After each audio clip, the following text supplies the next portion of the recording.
Olá pessoal, então aqui tô trazendo mais um vídeo para vocês e dessa vez a gente vai meio que mudar completamente o assunto, né?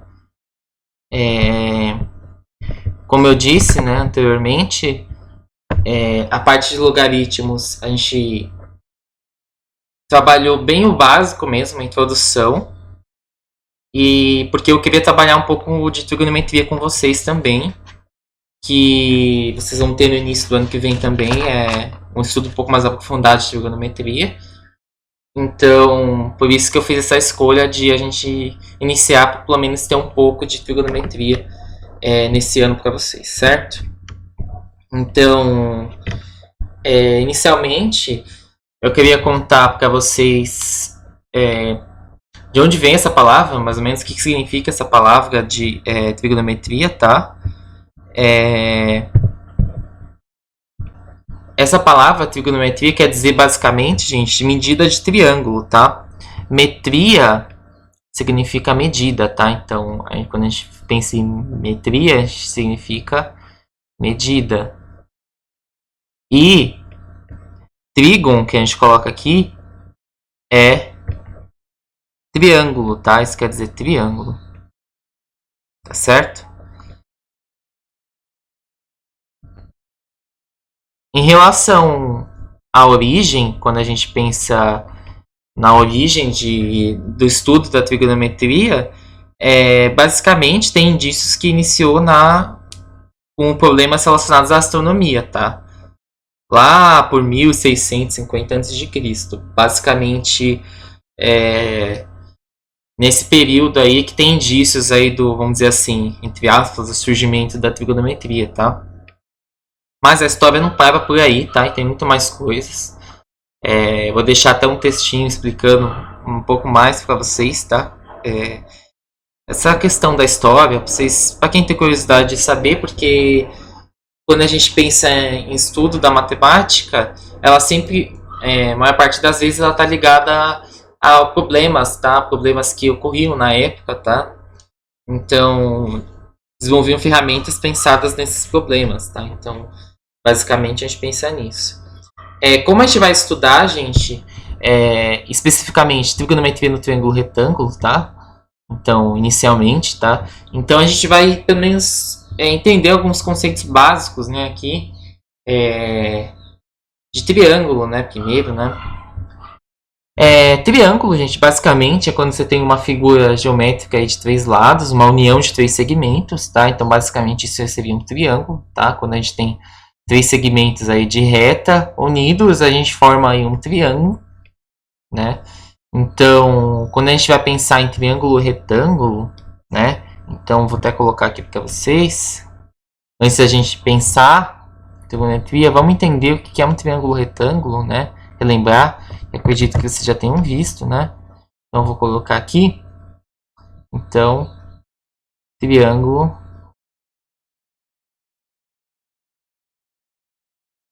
retângulo.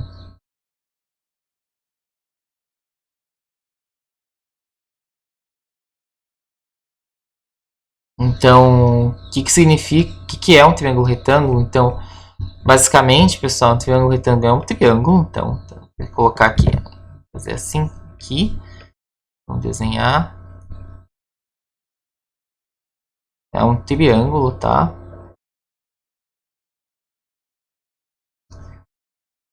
Que possui um ângulo de 90 graus, tá? Então, basicamente, é um triângulo que possui um ângulo de 90 graus que a gente representa assim, tá? Então, isso seria basicamente um triângulo retângulo, tá?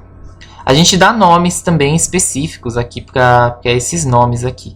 Então, quando a gente determina, por exemplo, um ângulo aqui, ó, tá? Então, aqui tem um ângulo. Tá? Quando a gente coloca aqui esse ângulo e esse ângulo,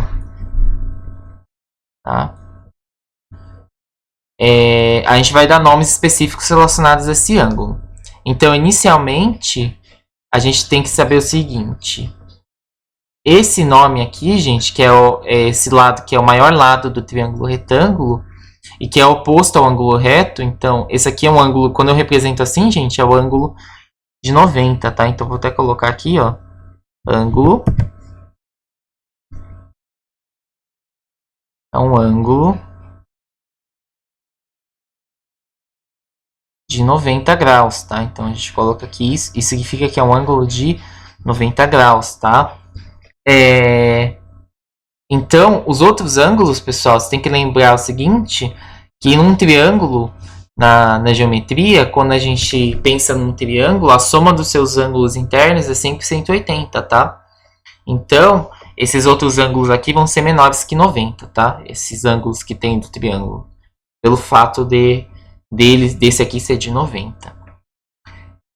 Então, a gente dá nomes aqui. Então, esse nome aqui, ó, que é oposto ao ângulo de 90, o ângulo reto, a gente chama de hipotenusa, tá? Então, esse nome aqui é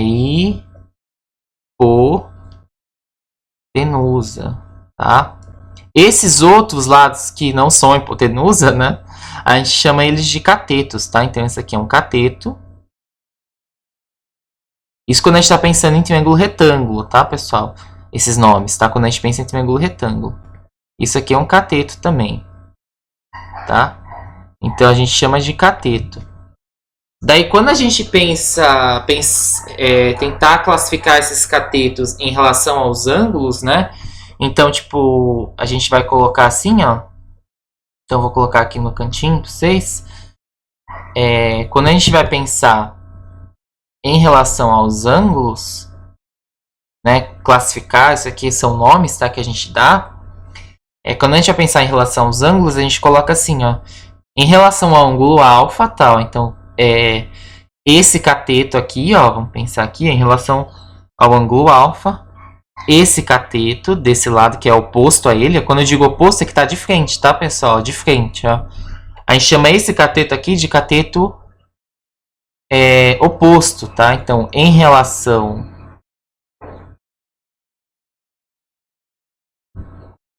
ao ângulo, então vou colocar aqui o ângulo alfa, que eu denominei aqui. Então, essa medida que eu coloco para ângulo, tá? É um ângulo qualquer aqui. Denominamos. Então, esse cateto aqui, ó, que está de frente para ele, ó,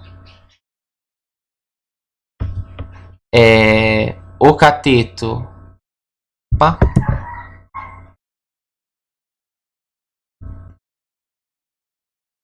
De frente. Então, vou colocar aqui de frente entre aspas, tá? Para vocês lembrarem. É denominado cateto oposto, tá? Então, a gente diz que é o cateto oposto ao ângulo alfa, tá? Então, em relação ao ângulo alfa, a gente chama esse cateto que está de frente de cateto oposto. Se eu olhasse, por exemplo, a esse ângulo aqui, o cateto oposto ia ser, ó, vou chamar esse ângulo aqui de beta. A letrinha aqui parece um Bzinho, tá? Mas é uma letra beta, assim, ó. Assim, ó, beta. O oposto ao beta ia ser esse ângulo, esse lado aqui, tá? Então, a gente vai chamar o cateto oposto esse aqui, tá? Então, eu coloco assim, ó. Cat oposto, tá? Oposto. Se a gente fosse olhar agora esse ladinho aqui, ó. Então, se eu fosse olhar esse, em relação ao mesmo ângulo, ao beta, ao alfa, perdão, esse ângulozinho aqui ia ser o cateto adjacente, tá? Então, se eu fosse olhar esse lado aqui, esse lado ia ser o cateto adjacente em relação ao ângulo alfa, tá? Então, o cateto que vamos dizer assim que está no lado, cateto do lado, então eu coloco sempre entre aspas aqui, é denominado cateto adjacente, tá? Então eu chamo de adjacente. Adjacente quer dizer ao lado mesmo, tá, pessoal? Então, para eu fazer essas classificações em relação ao triângulo retângulo, né, eu preciso entender aqui, colocar um ângulo de referência. Então, por isso que eu coloquei o alfa. Esses ângulos que não são os de 90, tá? Aqui. Eu coloquei esses ângulos aqui de referência. Então, o alfa. O cateto adjacente ao alfa vai ser esse aqui. E o cateto oposto vai ser esse que é de frente, tá certo?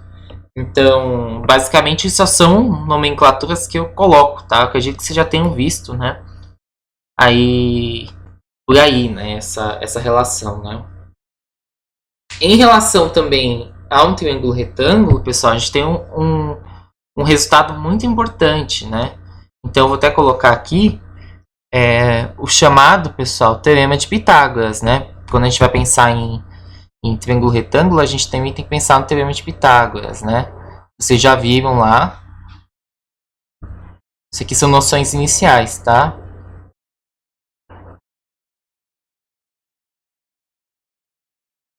Então, tipo, tem o teorema de Pitágoras, tá? Então, quando a gente vai pensar um triângulo retângulo, faz sentido a gente pensar sobre uma relação entre os lados deles, tá? Então, quando a gente tem um triângulo retângulo, então eu vou até colocar aqui para vocês, desenhar de novo um triângulo retângulo aqui. Lembrando que o triângulo retângulo tem que ter um ângulo reto, tá?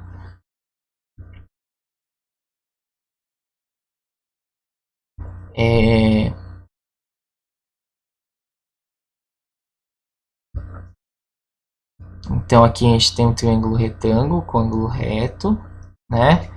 Então, se a gente nomear, por exemplo, esses lados aqui, então eu vou colocar aqui para vocês. Isso aqui eu sei que vocês já viram, ó.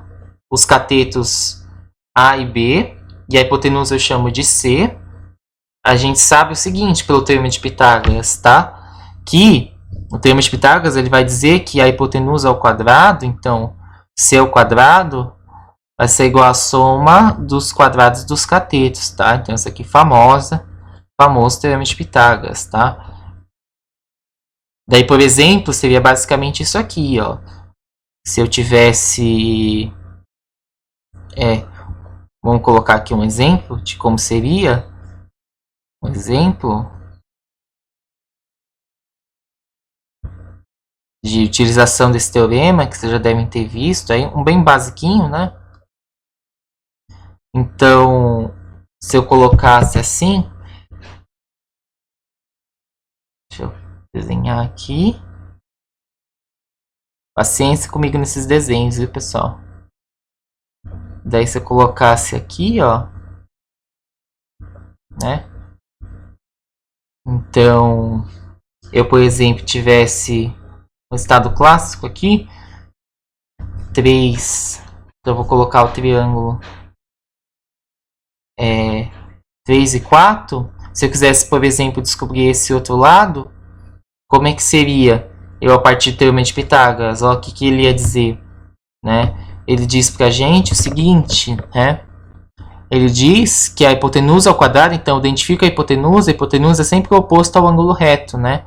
Então, ele vai dizer que a hipotenusa ao quadrado é a mesma coisa que a soma dos quadrados dos catetos. Então, os catetos ao quadrado, né?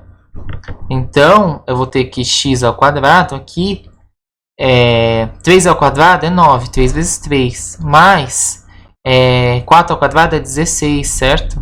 Então, x ao quadrado é a mesma coisa que 9 mais 16 vai dar 25, tá? Então, aqui o que acontece? Eu vou jogar aqui essa potenciação, esse ao quadrado vem como raiz, tá? Então, vai ser x, vai ser a mesma coisa que mais ou menos a raiz de 25, tá? Então, aqui vai ter... A raiz de 25, né? É a mesma coisa que mais ou menos 5, tá? A raiz mais ou menos 25, né? Mas, ó, esse resultado aqui, né? A raiz de 25 é 5, tá? Mas aqui quando eu jogo esse quadrado, ele vem como mais ou menos. Mas como aqui eu tô pensando em triângulo, pessoal, então não faz sentido eu pensar em valor negativo, tá? Então esse menos aqui, esse valor negativo aqui, eu simplesmente não considero, tá? Então aqui só vai ser 5 positivo, certo? Então basicamente seria um exemplo de como utilizar o teorema de Pitágoras aí, tá? Um exemplo. E o interessante é vocês só conhecerem esse resultado e saberem aplicar, tá? Não vou entrar em detalhes do porquê a veracidade desse resultado. Isso aí vocês viram um pouco mais no nono ano, tá? Mas quem tiver curiosidade, pois me pergunta, tá? Que a gente explica para vocês, tá? Então, uma outra noção para a gente começar o nosso estudo um pouquinho, né? Mais interessante, é a gente lembrar o que significa, pessoal, classificações de um triângulo, tá? Então, em relação aos seus lados, tá? Então, vou colocar aqui classificações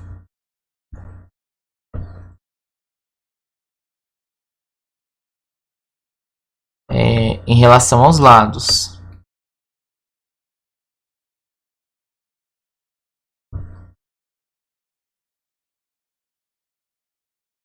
Tá? Então, quando eu vou pensar, por exemplo, gente, assim, em classificação de triângulo, eu tenho três, vamos dizer assim, tem três possibilidades. Eu tenho que, então, vou pegar um triângulo, agora não estou pensando só em triângulos retângulos, tá? Então, vou pensar num triângulo qualquer, tá? Vou desenhar aqui. Então, vou pensar aqui num triângulo qualquer aqui. Quando eu penso na classificação, eu posso pensar em três possibilidades. Então, num triângulo cujos seus lados são todos iguais, tá?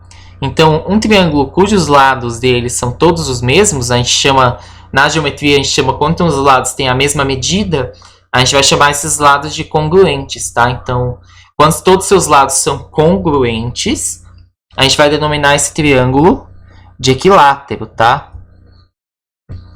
Tá?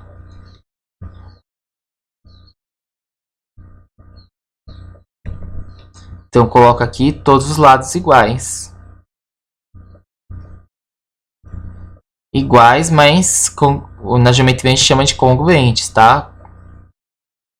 Tem todos os lados de medidas iguais, tá? Tá? Então, todos os lados de mesma medida. Isso significa congruente, tá? A gente pode pensar num triângulo como isósceles, tá? Isósceles, pessoal, tem no mínimo dois lados iguais, tá? Então a gente tem aqui no mínimo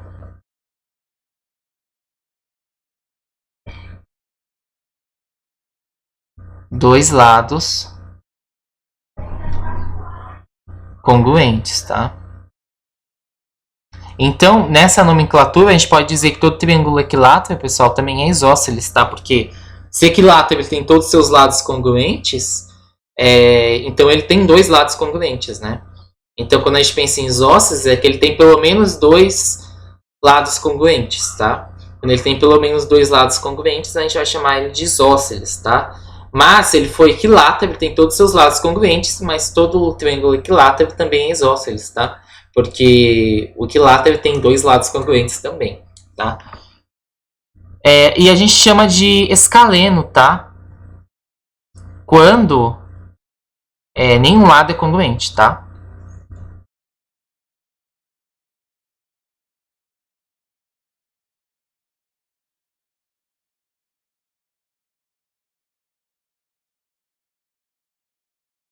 Então, quando a gente vai pensar, por exemplo, um triângulo equilátero que tem todos os seus lados congruentes, uma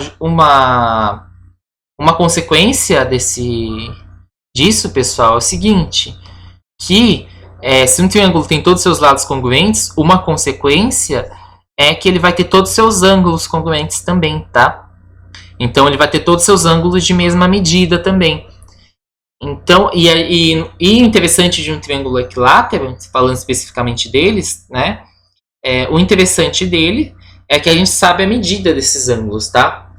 Então, tem que lembrar lá que a soma, então eu vou colocar aqui para vocês, eu vou denominar, ó, esse ângulo alfa, beta e gama, tá?